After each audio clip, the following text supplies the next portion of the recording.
Lace মাত্র নাই, ঠিক না বে ঠিক মুসলমান, নাকি ভুল বললাম? তাকওয়ার লেশ মাত্র আমাদের মাঝে নেই, যার কারণে আস্তে আস্তে বরকত আমাদের কাছ থেকে দূরে চলে যাচ্ছে। প্রিয় ভাইরা আমার, নবীজি সাল্লাল্লাহু আলাইহি ওয়াসাল্লাম সব সময় তাকওয়ার জন্য আল্লাহর কাছে ফরিয়াদ করতেন। মুসলিম শরীফের রওয়ায়াত, নবীজি সাল্লাল্লাহু আলাইহি ওয়াসাল্লাম 4টা বস্তু আল্লাহর কাছে সব সময় কামনা করতেন। কয়টা বস্তু? আল্লাহ রাসূল বলতেন, আল্লাহুম্মা ইন্নী আসআলুকাল হুদা ওয়াত তুকা ওয়াল আফাফা ওয়াল গিনা। রব্বুল আলামিন, আমরা তোমার কাছ থেকে কামনা করি, আল্লাহুম্মা আসআলুকাল হুদা, আল্লাহ তুমি আমাদেরকে হেদায়েত দাও, ওয়াত তুকা, তুমি আমাদেরকে তাকওয়ার গুণ দাও, আমাদেরকে তোমার ভয় করার মতো গুণ, তোমাকে যেন আমরা ভয় করতে পারি সেই তাকওয়া আমাদের মধ্যে দাও, ওয়াল আফাফা, আমাদেরকে পবিত্রতা দান করো, গুনাহ থেকে যেন আমরা বেঁচে থাকতে পারি, ওয়াল গিনা, এবং আমাদেরকে সচ্ছলতা দান করো। সুবহানাল্লাহ। সকল কিছুর মালিক কে? হেদায়েতের মালিক কে? তাকওয়া দেওয়ার মালিক কে? আমার ভাইরা, গুনাহ থেকে বাঁচিয়ে রাখার ক্ষমতা রাখেন কে? আর আপনাকে আমাকে সাম্রাজ্যশালী, সম্পদশালী, প্রাচুর্যের অধিকারী বানাতে পারেন কে? নাকি বাবায়? খাজা বাবায় দিতে পারে ধন সম্পদ? একমাত্র সম্পদের মালিক কে? প্রিয় ভাইরা আমার, এই জন্য সব সময় আমরা নবীজির মতো এই দোয়াটা বেশি বেশি করব। আল্লাহুম্মা ইন্নী আসআলুকাল হুদা ওয়াত তুকা ওয়াল আফাফা ওয়াল গিনা। পড়ুন সবাই, আল্লাহুম্মা ইন্নী আসআলুকাল হুদা ওয়াত তুকা ওয়াল আফাফা ওয়াল গিনা। আল্লাহুম্মা ইন্নী আসআলুকাল হুদা ওয়াত তুকা ওয়াল আফাফা ওয়াল গিনা। আল্লাহ তুমি আমাকে হেদায়েত দাও, তাকওয়ার গুণ দাও, আমাকে গুনাহ থেকে বাঁচার ক্ষমতা দান করো, গুনাহ থেকে আমাকে বাঁচিয়ে রাখো, এবং আমাকে প্রাচুর্যতা দান করো, অভাব অনটন দূর করে দাও। অভাব দূর করার মালিক। সুতরাং প্রিয় ভাইয়েরা, যেই দুইটি কোয়ালিটি আপনাকে অর্জন করলে পরে আল্লাহ তাআলা আপনাকে নেয়ামতের দরজা খুলে দিবেন, বরকতের দরজা খুলে দিবেন। মুফাসসিরিনে কেরাম বলেন, লাফাতাহনা আলাইহিম বারাকাতিম মিনাস সামাই ওয়াল আরদ। আল্লাহ বলছেন, আকাশ এবং জমিনের বরকতের দরজাগুলো আমি খুলে দেব। আকাশের বরকতের দরজা মানে আকাশ থেকে আল্লাহ বৃষ্টির ফোঁটা বর্ষণ করবেন। জমিনের বরকতের দরজা মানে আপনার আমার ফসলের মধ্যে, রিজকের মধ্যে, শস্যের ভিতরে অপুরন্ত বরকত তিনি ঢেলে দিবেন। জোরে বলেন সুবহানাল্লাহ। দিতে পারেন কি পারেন না? কথা বলেন, পারেন কি পারেন না? প্রিয় ভাইরা, এই জন্য আমাদেরকে তাকওয়ার গুণ পরিপূর্ণরূপে অর্জন করতে হবে। কারণ এই তাকওয়া অবলম্বন করার কারণে, ঈমান আনয়ন করার কারণে যুগে যুগে নবী রাসূল, মুত্তাকি, সাহাবায়ে কেরাম, আল্লাহর প্রিয় বান্দারা অনেক অনেক বরকত লাভ করেছিলেন। এর দুই একটা এক্সাম্পল আপনাদের সামনে দিতে চাই। খায়বরের যুদ্ধ, আল্লাহর নবী সাল্লাল্লাহু আলাইহি ওয়াসাল্লাম এবং ইসলামকে নিশ্চিহ্ন করার জন্য সর্বদলীয় জোট একত্রিত হলো। এটাকে গাজওয়ায়ে আহজাবও বলা হয়। আহজাবের যুদ্ধ, মহাজোট বেঁধেছে ইসলামকে, নবীকে, সাহাবায়ে কেরামকে নিশ্চিহ্ন করে দেওয়ার জন্য। যত দল আছে, কাফের, মুশরিক, ইহুদি, নাসারা, যত দল আছে সব একত্রিত হয়ে গেছে। প্রিয় ভাইরা আমার, নবীজি তার জলিলুল কদর সাহাবী হযরতি সালমান ফারসি রাদিয়াল্লাহু তাআলা আনহুর পরামর্শ মোতাবেক এই সর্বদলীয় ঐক্যজোট, মহাজোট থেকে বাঁচার জন্য একটি কৌশল অবলম্বন করে মদিনার চতুর্পাশে পরিখা খনন করলেন। এটার পরামর্শ দিয়েছিলেন বয়োজ্যেষ্ঠ সাহাবী হযরত সালমান ফারসি রাদিয়াল্লাহু তাআলা আনহু। তিনি বললেন, ইয়া রাসূলুল্লাহ, এদের অতর্কিত হামলা থেকে বাঁচার জন্য আমাদের একমাত্র করণীয় মদিনার চতুর্পাশে খাল খনন করতে হবে। তাহলে কারা করবে? 1400 সাহাবী, 1450 সাহাবী তারা প্রস্তুত হয়ে গেলেন। নবীজি সেই খাল কাটার নেতৃত্ব প্রদান করলেন। সুবহানাল্লাহ কোন? আল্লাহ রাসূল সাল্লাল্লাহু আলাইহি ওয়াসাল্লাম সকলকে ভাগ করে দিলেন 10 ফুট বাই 10 ফুট। প্রত্যেক সাহাবীর ভাগে পড়লো গভীরে 10 ফুট, পাশ 10 ফুট এবং দিকে 10 ফুট। 10 10 100 স্কয়ার ফুট একজনের ভাগে পড়লো। নবীজির ভাগেও এরকম 100 স্কয়ার ফিট পড়ে গেল। জোরে বলেন সুবহানাল্লাহ। সাহাবায়ে কেরাম দিনের পর দিন মাটি কাটতেছেন, পাথর পড়তেছে, পাথর কাটতেছেন, খেয়ে না খেয়ে, অদ্যাহারে অনাহারে তারা কাজ করে যাচ্ছেন। পাশেই বাড়ি ছিল আল্লাহ রাসূলের একজন জলিলুল কদর সাহাবী জাবের ইবনে আব্দুল্লাহ রাদিয়াল্লাহু তাআলা আনহু। জাবের ইবনে আব্দুল্লাহ দেখলেন নবীজি এবং সাহাবায়ে কেরাম না খেয়ে খেয়ে তারা কাতর হয়ে যাচ্ছেন, দুর্বল হয়ে যাচ্ছেন। ক্ষুধার যাতনার কারণে প্রিয় নবী মুহাম্মদ সাল্লাল্লাহু আলাইহি ওয়াসাল্লাম ওনার বুকের ভিতরে, পেটের ভিতরে তিনি পাথর বেঁধেছেন। আল্লাহু আকবার। এটা দেখে হযরতে জাবের ইবনে আব্দুল্লাহ স্ত্রীর সাথে আলোচনা করলেন। স্ত্রী বললেন, স্বামী গো, আমাদের বাড়িতে 1 কেজি পরিমাণ গম আছে, এটাকে পিষলে আটা হবে। আমাদের ছোট্ট একটা ছাগলের বাচ্চা আছে, এই ছাগলটাকে জবাই করলে গোশত ভুনা করে নবীজিকে রুটি বানিয়ে নবীজিকে খাওয়াবো।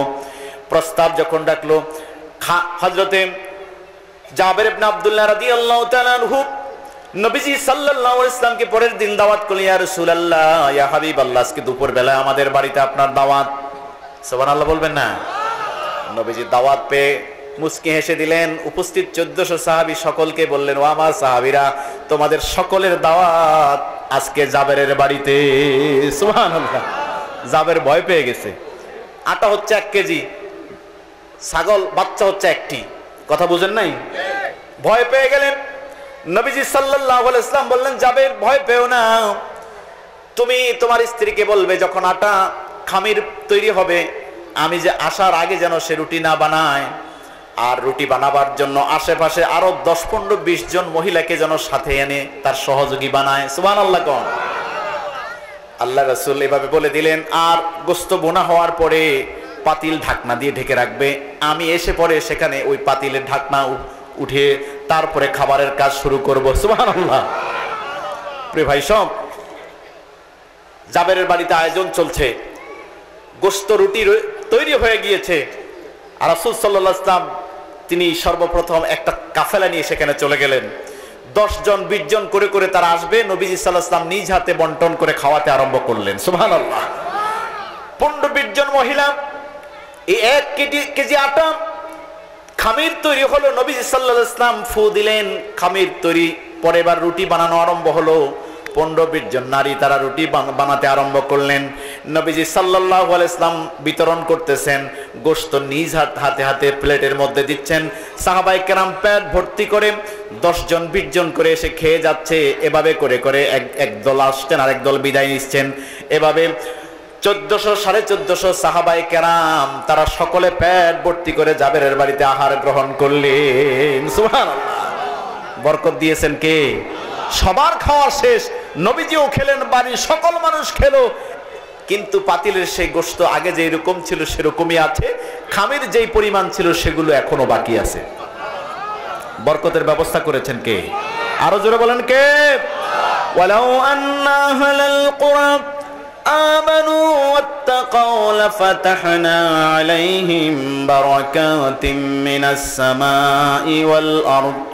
যদি তারা জনপদের মানুষেরা ঈমান আনয়ন করত, আমাকে ভয় করত, তাহলে আমি আল্লাহ আকাশ এবং জমিনের বরকতের দরজাগুলো সবগুলোকে উন্মোচিত করে দিতাম। সুবহানাল্লাহ।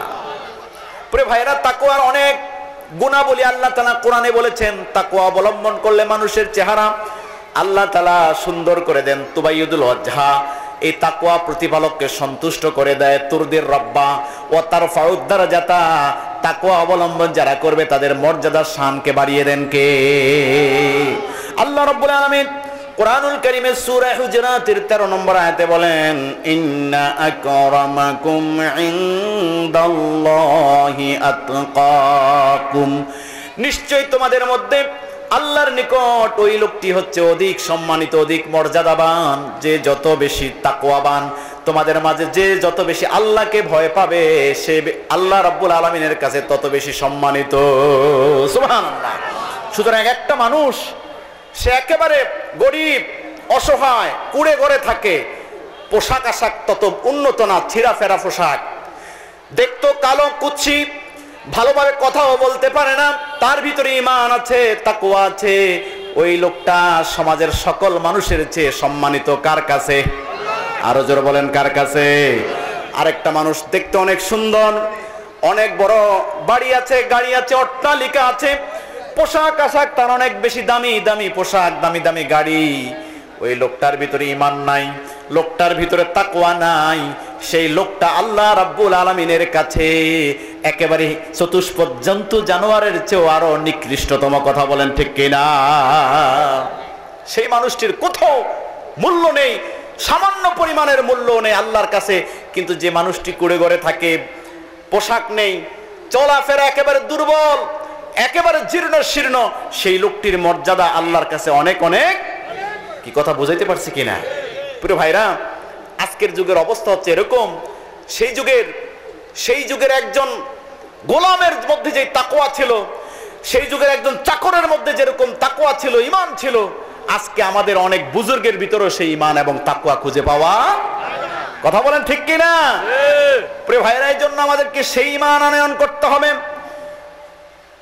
এই জন্য কবি বলেন, মুসার মতো ঈমান হলে রাস্তা চলে সাগর জলে, ইউসুফের মতো ঈমান হলে একে একে দরজা খোলে, ইব্রাহিমের মতো ঈমান যদি আজও থাকে বিদ্যমান, অগ্নিকুণ্ডে বসেও দেখবে খুবসুরতে ফুলবাগান। ঠিক কিনা মুসলমান? আজকে যাদের ঈমান আছে ওরা অগ্নিকুণ্ডে বসেও তারা কি ফুলবাগান দেখতে পায়। হযরত ইব্রাহিম আলাইহিস সালাম দেখেন নাই? প্রিয় ভাইয়েরা, এই জন্য আমাদেরকে এমন ঈমান আনয়ন করতে হবে যেটা মুসার ঈমান ছিল, যেটা ইউসুফের ঈমান ছিল। জুলাইখা ঘরে আবদ্ধ করে তাকে কুপ্রস্তাব যখন করলো, একটা নয়, দুইটা নয়, 10টা দরজা ফটফট করে ঠাস ঠাস করে খুলে গেল। এমন ঈমানের যষ্টি জুলেখার সামন থেকে ইউসুফ আলাইহিস সালাম দৌড় দিয়েছিলেন। ঈমানের বলে বলিয়ান হওয়ার কারণে আল্লাহর কুদরতে এই দরজাগুলো, তালাগুলো খুলে গিয়েছে। সুবহানাল্লাহ। মুসার মতো ঈমান হলে রাস্তা চলে সাগর জলে। রাস্তা হয় নাই? বিনা রাস্তায় আল্লাহ তাআলা কুদরতি রাস্তা তৈরি করে দিয়েছেন। কোনো লঞ্চ ছিল না, স্টিমার ছিল না, রাস্তা তৈরি হয়ে গেছে।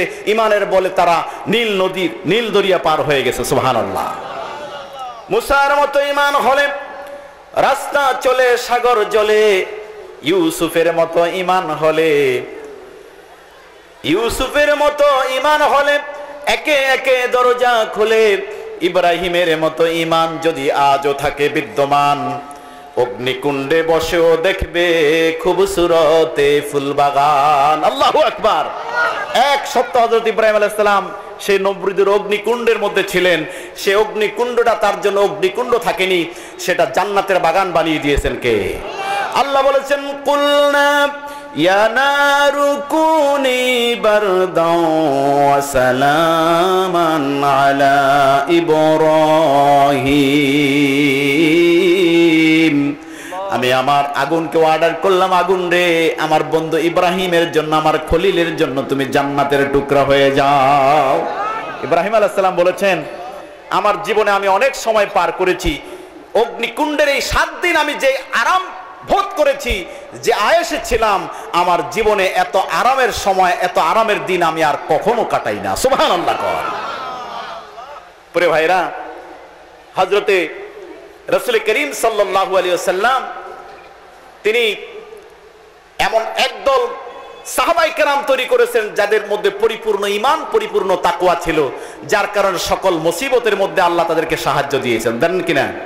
দিয়েছেন কিনা? হযরত আবু হুরায়রা নবীজি সাল্লাল্লাহু আলাইহি ওয়াসাল্লামের জলিলুল কদর সাহাবী, যে আবু হুরায়রা রাদিয়াল্লাহু তাআলা আনহু হাদিস বর্ণনাকারী সাহাবীদের মধ্যে 1 নাম্বার, যিনি 5373টি হাদিস বর্ণনা করেছেন। সুবহানাল্লাহ বলেন। 7ম হিজরিতে ইসলাম গ্রহণ করেছেন। নবীজি সাল্লাল্লাহু আলাইহি ওয়াসাল্লামের সান্নিধ্যে মাত্র 2.5 বছর ছিলেন। কত বছর? তিনি 5373টি হাদিস রওয়ায়াত করেছেন। একটা মুহূর্তের জন্য নবীজির সঙ্গ তিনি ত্যাগ করতেন না। ক্ষুধার যাতনায় কাতরাতেন, ছটফট করতেন, তারপরও নবীজির পিছু ছাড়তেন না। সুবহানাল্লাহ কোন? গরীব প্রকৃতির সাহাবী, কারণ তার ধারণা ছিল আমি যদি নবীর কাছ থেকে দূরে সরে যাই, এই মুহূর্তে যদি জিবরাইল ওহী নিয়ে আসেন, নবীজি যদি কোনো কথা বলেন, সেই কথা তো আর আমি গ্রহণ করতে পারবো না, সংরক্ষণ করতে পারবো না। নবীজির কথাকে সংরক্ষণ করার জন্য, প্রত্যেকটা কথা সংরক্ষণ করার জন্য এভাবে তিনি সজাগ থাকতেন। প্রিয় ভাইরা, একদিন তিনি এরকম ক্ষুধার্ত হয়ে গেলেন, ক্ষুধার যাতনায় ছটফট করতে লাগলেন। আবু বকরকে দেখলেন, আবু বকরের সাথে তিনি কথা বলতে আরম্ভ করলেন, এমন ভাব ভঙ্গিমা দেখালেন যে যেন তিনি বুঝেন আমি ক্ষুধার্ত। আবু বকরের সাথে সাথে তার বাড়ির দরজা পর্যন্ত গেলেন, কিন্তু আবু বকর সে হযরত আবু হুরায়রা রাদিয়াল্লাহু তাআলা আনহুর মনের ভাষা বুঝতে পারেননি। হযরত ওমর রাদিয়াল্লাহু তাআলা আনহুর সাথে তার সাক্ষাৎ, ওমর রাদিয়াল্লাহু তাআলা আনহুর সাথেও হযরত আবু হুরায়রা কথা বলতে লাগলেন। তার ইচ্ছা ছিল ওমর আমার ক্ষুধার অবস্থা, আমার শারীরিক অবস্থা বুঝে আমাকে খাবারের ব্যবস্থা করে দিবে। কিন্তু ওমর রাদিয়াল্লাহু তাআলা আনহু সেদিন তার ভাষা বুঝেননি। হযরত আবু হুরায়রা চলে গেলেন বিশ্ব নবীর দরবারে। নবীজি সাল্লাল্লাহু আলাইহি ওয়াসাল্লাম আবু হুরায়রার অবস্থা দেখে বুঝতে পেরেন আবু হুরায়রা ক্ষুধার্ত, ক্ষুধায় ছটফট ছটফট করতেছি। জিজ্ঞাসা করলেন, আবু হুরায়রা কি সমস্যা? বললেন, ইয়া রাসূলুল্লাহ, আমি ক্ষুধার্ত, আমি পড়ে যাচ্ছি। রাসূল সাল্লাল্লাহু আলাইহি ওয়াসাল্লাম বিবিদের কাছে খবর পাঠালেন ঘরে কোনো খাবার আছে কিনা। শুনছেন কথা? রাসূল সাল্লাল্লাহু আলাইহি ওয়াসাল্লামের বিবিদের কাছ থেকে খাবারের জন্য তিনি প্রেরণ করলেন। কোথাও কোনো খাবার ছিল না, এক পেয়ালা দুধ মাত্র সেদিন ঘরে। নবীজি সাল্লাল্লাহু আলাইহি ওয়াসাল্লামের কাছে জানানো হলো, ইয়া রাসূলুল্লাহ, ইয়া হাবিবাল্লাহ, আমাদের ঘরে কেবল মাত্র এক পেয়ালা দুধ। এক পেয়ালা দুধ প্রেরণ করলেন নবীজির সামনে। আবু হুরায়রা চিন্তা করলে, এক পেয়ালা দুধ দিয়ে কি হবে? এটা দিয়ে তো আমার ক্ষুধা নিবারণ হবে না। নবীজি সাল্লাল্লাহু আলাইহি ওয়াসাল্লাম এদিকে আবু হুরায়রাকে বলতে, আবু হুরায়রা, তোমার সঙ্গে যারা আছেন আসহাবে সুফফার সদস্য যারা আছে 70 জন সাহাবী, এরা কয়জন? সবাই এই 70 জন সব সময় মসজিদে নববীতেই থাকতেন। এরা ক্ষুধার্ত, এদের খাবার দাবারের ব্যবস্থা নবীজি সাল্লাল্লাহু আলাইহি ওয়াসাল্লাম করতেন। প্রিয় ভাইরা আমার, নবীজি বললেন, আবু হুরায়রা যাও ওই 70 জন সবাইকে ডেকে আনো। আবু হুরায়রা চিন্তা করলো, আমি ক্ষুধার কারণে পড়ে যাচ্ছি, হাঁটতে পারি না, এক পেয়ালা মাত্র দুধ, আর এই এক পেয়ালা তো আমারই হবে না। আর নবীজি সাল্লাল্লাহু আলাইহি ওয়াসাল্লাম বলতেছেন 70 জন সবাইকে ডাকতে। তারপরও যেহেতু নবীজি অর্ডার করেছেন, আবু হুরায়রা সকলকে ডেকে আনলেন। এবার নবীজি সাল্লাল্লাহু আলাইহি ওয়াসাল্লাম বলেন, আবু হুরায়রা, তোমার হাত দিয়েই সকলকে খাওয়াও। অর্থাৎ এক পেয়ালা দুধ মেহমান হলো 70। সুবহানাল্লাহ। আবু হুরায়রা চিন্তা করতেছে, আমার দরকার আগে খাওয়ার এবং আমার ক্ষুধা নিবারণের প্রয়োজন, অথচ নবীজি আমাকে বলতেছেন পরিবেশন করাবার জন্য। নবীজির নির্দেশ পেয়ে ধৈর্যের বাঁধ ভেঙে যাচ্ছে। আবু হুরায়রা জমিনে পড়ে যাওয়ার উপক্রম হয়ে গেছে। তারপরও রাসূল সাল্লাল্লাহু আলাইহি ওয়াসাল্লামের নির্দেশ, তিনি প্রত্যেক মেহমানের সামনে অর্থাৎ আসহাবে সুফফার সকল সাহাবীদের সামনে খাবারগুলো ওই দুধের পেয়ালা ধরলেন। তারা সকলেই দুধের পেয়ালায় চুমু দিয়ে তৃপ্তি সহকারে পেট ভর্তি করে প্রত্যেক সাহাবী পান করলেন, খেয়ে নিলেন। দুধের ভিতরে দুইটা গুণ আল্লাহ দিয়েছেন। জোরে বলেন, কয়টা? একটা হচ্ছে পিপাসার নিবারণ হয়, আর একটা ক্ষুধাও নিবারণ হয়। খাদ্যের উপাদানও আছে, পানির উপাদানও আছে। সুবহানাল্লাহ কোন। এই খাবার সকলেই গ্রহণ করলেন। একে একে 70 জন সাহাবীকে আবু হুরায়রা খাওয়ালেন।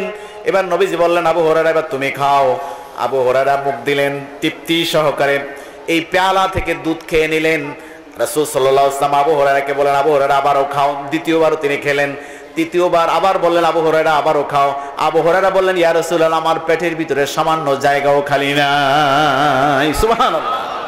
70 জন সকলে খেলেন। দুধের পেয়ালায় যেই পরিমাণ দুধ ছিল সেই পরিমাণ এখনো বাকি রয়ে গেল। বিশ্বনবী সাল্লাল্লাহু আলাইহি ওয়াসাল্লাম নিজেও সেখান থেকে খেলেন। বরকত দিয়েছে কে? আরো জোরে বলেন, বরকত দিয়েছেন কে? সে আল্লাহ এখনো আছে না নাই? সেই বরকতের মালিক এখনো আছে না নাই? শুধু আমাদের প্রয়োজন কোয়ালিটিকে অর্জন করা, সেই ঈমানের গুণ, তাকওয়ার গুণ। একজন ওস্তাদ সারা জীবন মাদ্রাসা প্রতিষ্ঠা করে ছাত্র পড়াচ্ছে, প্রতি বছর এক বেশ করে শত শত ছাত্র বিদায় করলো। ওনার টার্গেট ছিল যে তাকওয়াবান, মুত্তাকি, ফরহেজগার আলেমে দ্বীন তৈরি করা। সুবহানাল্লাহ কোন। তিনি চিন্তা করলেন, আমি যে এতদিন শ্রম দিচ্ছি, আসলে আমাদের ছাত্রদের মধ্যে সেই তাকওয়ার গুণে গুণান্বিত কোন ছাত্র আসলে আছে কিনা, পারলাম কিনা, আমি সফল হলাম কিনা পরীক্ষা করার জন্য তিনি দিলেন। একদিন ছাত্রদেরকে সবাইকে ডেকে বললেন, বাবা, আমার একটা কাজ তোমাদেরকে করে দিতে হবে। কাজটা কি? প্রত্যেকের হাতে হাতে একটা একটা ছুরি দিলেন। কি দিলেন? আর একটা করে মোরগ দিলেন। বললেন যে, বাবা, ক্লাসে যতজন আজকে এই বছর বিদায় নিবে, বিদায়ী ছাত্র মনে করেন পাগড়ি নিবে অথবা দাওরা হাদিস কমপ্লিট করবে, তাদের হাতে এটা ধরাইয়া দিলেন। এমন জায়গায় গিয়ে আমাকে এই মোরগটা জবাই করে দিতে হবে যেখানে কেউ তোমাকে দেখতেছে না। যদি মনে করো যে তোমাকে কেউ দেখতেছে, তাহলে আমার এই মোরগ তুমি জবাই করবে না, আস্ত মোরগ আবার আমার সামনে নিয়ে আসবা। ওস্তাদের নির্দেশ পেয়ে ছাত্ররা তো খুশি, আনন্দিত। তারা কেউ জঙ্গলের ভিতরে গিয়ে গাছের আবডালে গিয়ে এদিক সেদিক ডানে বামে তাকিয়ে দেখলো যে কেউকে দেখা যাচ্ছে না। বিসমিল্লাহ, আল্লাহু আকবার। এভাবে প্রত্যেকটা ছাত্র এক এক করে নির্জন জায়গায় গিয়ে জবাই করে মোরগ এনে ওস্তাদের সামনে হাজির। ওস্তাদের মুক্ত মলিন, সর্বনাশ। আমি যেই টার্গেটে ছাত্রদেরকে দিনের তালিম দিচ্ছিলাম, একজন ছাত্র তো আমার সেই পরিমাণ সেই তালিম, সেই তাকওয়ার গুণে গুণান্বিত হতে পারলো না। কিন্তু দেখা গেল শেষ একজন ছাত্র আব্দুল্লাহ, যার নাম আব্দুল্লাহ, আসতেছে। আব্দুল্লাহ তাজা মোরগ এক হাতে, ছুরি আর এক হাতে, এসে তার ওস্তাদের সামনে এসে দাঁড়িয়ে গেল। ওস্তাদজি তাকে দেখে এতক্ষণ যে মুখটা মলিন ছিল এটা দূর হয়ে গেল, তাকে দেখে ওস্তাদের চেহারাটা একটু উজ্জ্বল হয়ে গেল। সুবহানাল্লাহ কোন। এর আব্দুল্লাহ, আমার প্রতিটি ছাত্র আমার ওয়ার্ডার পালন করলো, নির্জনে গিয়ে গিয়ে আমার মোরগটাকে জবাই করে নিয়ে আসলো। তুমি কেন জবাই করো না? বলল, ওস্তাদ জি আপনি তো বলেছেন এমন জায়গায় গিয়ে যেন আমি জবাই করি যেখানে কেউ আমাকে দেখবে না। আমি গাছের আড়ালে গেলাম, দুনিয়ার কোনো মানুষ কোনো প্রাণী আমাকে দেখে না, কিন্তু একজন আমাকে দেখে। তিনি কে? আমি অনেক নির্জনে গেলাম, জঙ্গলের ভিতরে গেলাম, ঘরের একটা কামরার ভিতরে গেলাম, সেখানেও দেখলাম যে দুনিয়ার কোনো মানুষ আমাকে দেখে না ঠিকই, কিন্তু একজন আমাকে দেখে। তিনি কে? সে আল্লাহ তো আমাকে দেখতেছেন। সুতরাং আপনি তো বলছেন কেউ যখন দেখবে তখন আমি যেন জবাই না করি। ওস্তাদ আব্দুল্লাহকে বুকে জড়াইয়া নিয়া তিনি তাকে দোয়া করে দিলেন এবং বললেন যে আমার সারা জীবনের শ্রম অন্ততপক্ষে আজকে তোমার মাধ্যমে সার্থক হয়েছে। জোরে বলেন সুবহানাল্লাহ। অর্থাৎ আমি যেখানে যাই আমাকে দেখেন কে? যদি প্রতিটি মানুষ, প্রতিটি ইমানদার এই কথাটা আমরা স্মরণে রাখতে পারি যে আমি যা করি, যা বলি, আমি যা ভাবি, যা চিন্তা করি, এই সব কিছুর খবর কে রাখেন? দুনিয়ার কেউ না দেখে, দেখে কে? কেউ যা দেখে না দেখে কে? কেউ যেটা করে না করে কে? কেউ যেটা পারে না পারে কে?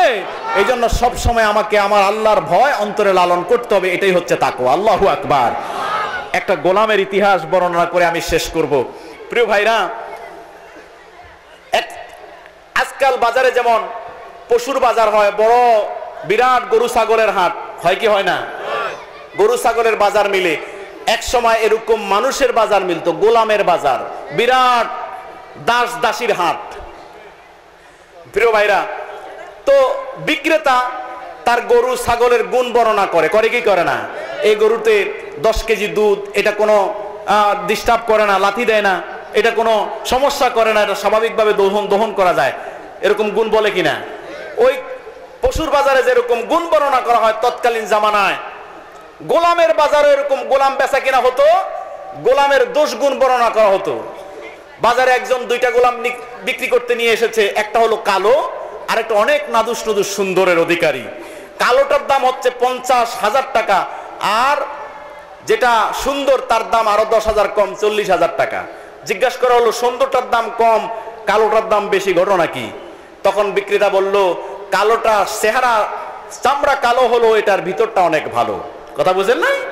কিন্তু সুন্দর যেটা, এটার মধ্যে অনেক সমস্যা আছে, ত্রুটি আছে। তোর মধ্যে একটা ত্রুটি হচ্ছে, এই গোলামটার একটা স্বভাব হচ্ছে সে সবসময় কি করে? ছগলখুরি করে।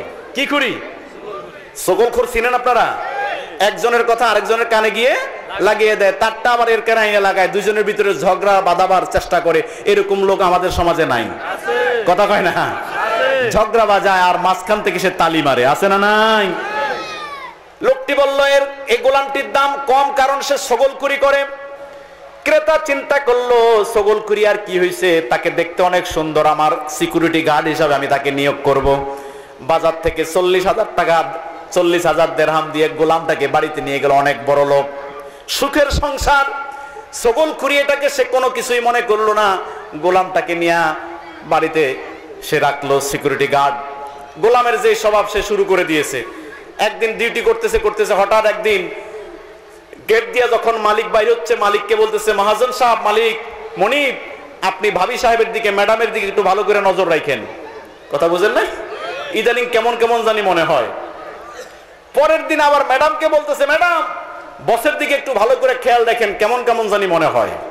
এই দুজনের বক্তব্য কয়টা? একটা বক্তব্য একটাই দিয়েছে, উভয়ের মধ্যে একটা সন্দেহের বীজ জন্ম দিয়ে দিয়েছে। ঠিক কিনা?